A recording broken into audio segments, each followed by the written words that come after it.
Inihain sa Kamara ang panukalang ibasura ang Anti-Terrorism Act dahil ginagamit ito umano bilang sandata laban sa mga kritiko ng Estado.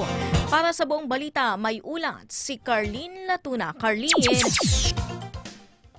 5 taon matapos ipatupad ang Republic Act No. 11479 o ang Anti-Terrorism Act of 2020, naghain sina ACT Teachers Party List Representative Antonio Tinio at Kabataan Party List Reneco ng panukalang magpapawalang bisa sa naturang batas. Inihain ng Makabayan Bloc ang House Bill No. 1272 dahil sa paggamit umano ng batas upang takutin at tatahimiki ng mga kritiko at mamamahayag sa bansa.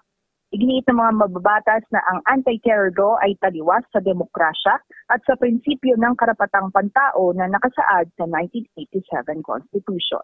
Anila, pinahihintulutan ng batas ang hindi makatarungang red tagging, harassment, pagpapakulong at pagpatay sa ilang individual. Dagdag pa nila, malabo ang definisyon ng terorismo sa batas at itinuring dito na krimen ang lehitimong panawagan ng mga Pilipino para sa hustisya at pagbabago. Kasabay nito, nagsagawa rin ng kilos protesta kahapon ng ilan pang grupo sa harap ng Department of Justice upang ipanawagan ang pagpapabasura sa anti-terror law. Carlene Latuna, Newslight.